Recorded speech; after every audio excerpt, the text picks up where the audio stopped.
লোকসভা নির্বাচনের ফলাফল বেরিয়েছে, গঠন হয়েছে নতুন সরকার। তবে রাজ্যে কিন্তু এখনো পর্যন্ত সেই লোকসভা নির্বাচনের ফলাফল নিয়ে চর্চা এখনো পর্যন্ত শেষ হচ্ছে না।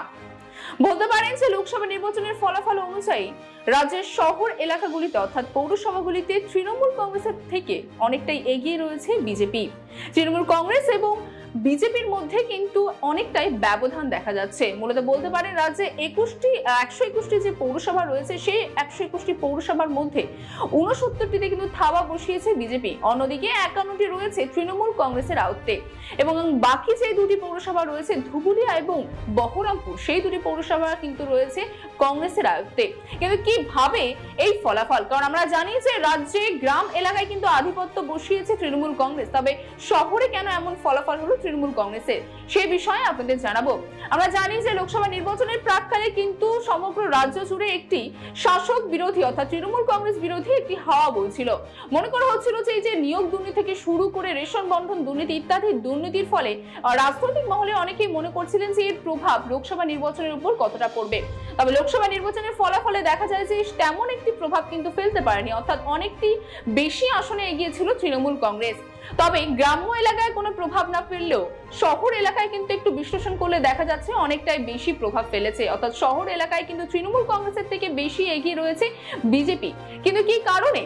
অনেকে বিশেষজ্ঞদের মতে মনে করা হচ্ছে যে শহর এলাকায় যে সমস্ত দুর্নীতি, যে নিয়োগ দুর্নীতি থেকে শুরু করে রেশন বন্টন দুর্নীতি ইত্যাদি দুর্নীতি কিন্তু শহরে অনেকটাই কুপ্রভাব ফেলেছে, যার ফলে কিন্তু শহরে অতটাও আধিপত্য যে অবস্থান সেটা কিন্তু করতে পারেনি তৃণমূল কংগ্রেস।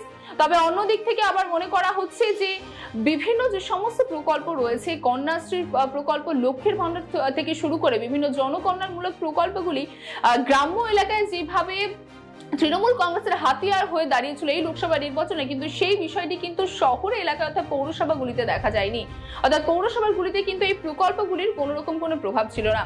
এবং আরেকটি বিষয় যেটা প্রত্যেকটি রাজনৈতিক ব্যক্তিত্বরা মনে করছেন বা তাদের মতে মনে করা হচ্ছে যে এই লোকসভা নির্বাচনটি রাজ্যের নির্বাচন নয়, নির্বাচনটি কিন্তু মূলত দেশের নির্বাচন, দেশের লোকসভা নির্বাচন প্রধানমন্ত্রী চিহ্নিত করার নির্বাচন। এবং সেই জন্যই কিন্তু শহরে অনেক মানুষেরই হয়তো মনে করা হচ্ছে যে প্রধানমন্ত্রী হিসেবে নরেন্দ্র মোদীকে তারা আবার দেখতে চান এবং যার জন্যই কিন্তু তারা বিজেপিকে ভোট দিয়েছেন। এবং সেই বিষয়ে মনে করা হচ্ছে যে বিজেপি কিন্তু অনেকটা এগিয়ে রয়েছে এই রাজ্যে পৌরসভা ভোটের নিরিখে, অন্যদিকে তৃণমূল কংগ্রেস রয়েছে অনেকটাই পিছিয়ে।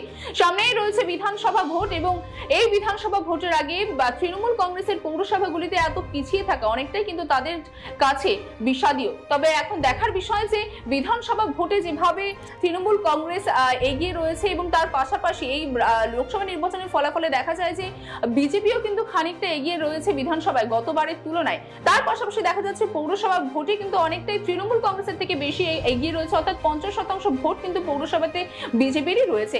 তবে দেখার বিষয় যে বিধানসভা ভোটে কেমন ফলাফল করতে চলেছে এই ভোটের নিরিখে বিজেপি।